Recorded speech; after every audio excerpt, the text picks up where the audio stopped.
The story I'm going to tell you is one of my own, but it's based on real occurrences that happened along the Antrim coast many years ago. Kate looked out of the window at Parlour's Port. Certainly, clouds had covered the coast in a mantle of darkness, but the harvest moon hung in the sky, suspended like a great orange disc, just at the meeting point between water's edge and horizon. She could only hope that Alec's prediction, old Alec, that his weather prediction would be accurate, that the clouds would continue to cover the moon long after midnight and so provide safety for the anticipated visitors. It wasn't the first time that Kate had taken part in a smuggling venture, and that's what was planned for the evening. If the moon gave too much light, it could mean danger for any smugglers. Kate and her sister Annie were the only inhabitants at Parlour's Port, but they weren't the only members of the smuggling team, because women from the neighbouring village of Carnlough also took part. They had to supplement the meagre income scratched from the land by their husbands and sons, and they did this through the proceeds from the sale of goods brought in by smugglers from France. Fine wines, rich and full-bodied, the dark red colour of pomegranates, tobacco that had a deep, almost fruity smell, perfumes that were guaranteed to make even the plainest girl alluring to her lover, and silks so fine and light that they were almost transparent. The goods would be taken by horse and cart, surreptitiously, up to the bustling market town of Ballymena, and there sold on to wealthier folk. If all went well that night, the smuggled goods would be brought into one of two caves at Garran Point. If the tide was high, it would be the upper cave, but if the tide was low, the goods would be brought into the cave at the foot of the cliff. Kate looked at her sister Annie.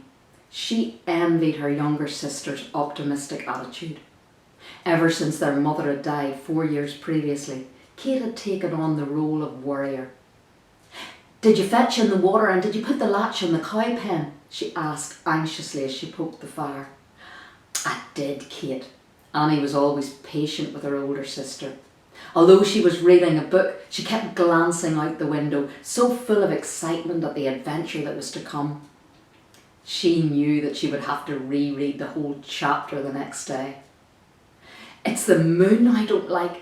If the clouds don't come in, there'll be nothing to keep us safe from the water guard." The preventative water guard were a team of men stationed at the Largy Road in Carnlough.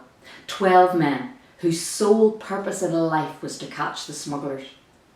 If there was even the slightest suspicion, they would send up a flare which would illuminate the whole night sky and summon men from along the coast as far afield as Ballycastle and Larne to converge and catch the smugglers. One of the smuggling team that night would be Kate and Annie's younger brother Johnny. He was only 14 when their mother died, the baby of the family, and if anything happened to Johnny, it would break Kate's heart. The two girls sat in silence as the flames leapt blue and orange in the grate.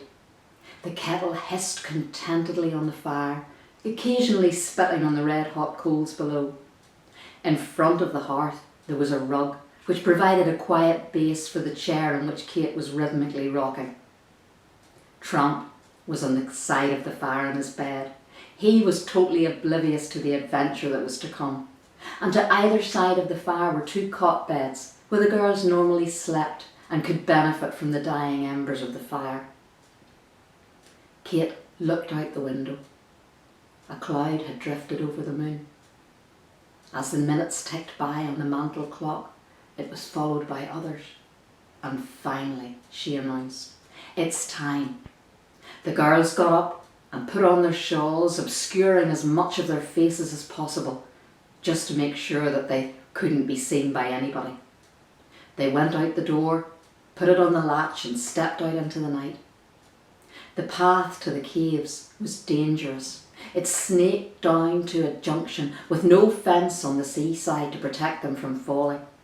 And there one strand climbed up to the cave at the top of the cliff, while the other went down to the cave below. But the two girls were as sure-footed as goats. They knew every crevice, every jagged rock. It didn't deter them in the slightest. As they got to the junction, Kate looked at the water and knew that the goods would be smuggled into the lower cave that night. So the girls descended, but as they did so, she suddenly heard footsteps behind her. Looking round, Kate saw with relief that it was men and boys from the village come to lend a hand as the goods were brought in. As the little party wound its way down to the cave at the bottom of the cliff, Kate wondered where the boats were. The cave was empty as yet, but then she thought she heard the splash of an oar in the distance. And then there it was again. But the boat couldn't even use a light for a signal, so much was the danger from the water guard. They had to rely on local knowledge and Kate's ingenuity. She imitated the call of an owl, woo, woo, and was delighted when she heard a faint response in return, woo, woo. Then, looking, Kate saw a hulk of more substantial blackness in the dark and knew that the boat was approaching. Such was the perfection and timing. They wouldn't have to leave the crates lying in the cave tonight. They could be handed straight out, and then the boat would make a quick exit to ensure that it was not left stranded by the outgoing tide. The crates, which were tightly sealed, would be handed over hand to hand, up the chain, up the path, up to the house at Parlour's Port, where the two girls could examine the goods. As each crate was handed in, the men passed them on up the line. And then when the last one was handed over, a figure jumped over the gunwale of the boat and planted a kiss on Kate's cheek. She knew it was Johnny.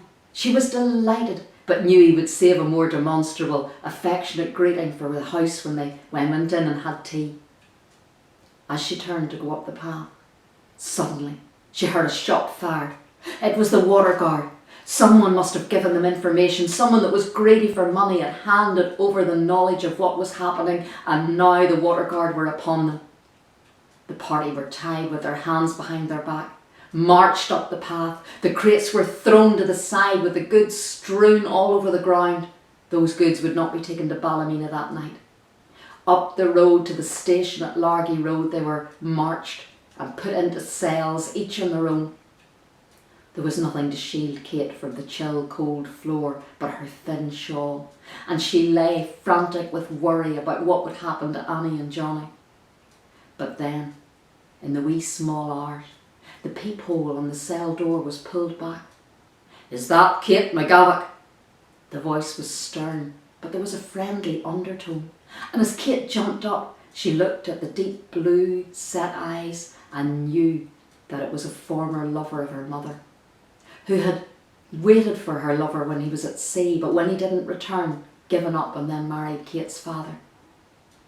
"I'm going to let you out now, but never let me see you come back here again." "But what about Annie and Johnny? What's going to happen to them?" "They're waiting for you at the side door." The guard led Kate to the side of the station, opened the door and pushed her out into the night. There were Annie and Johnny waiting. She was so relieved.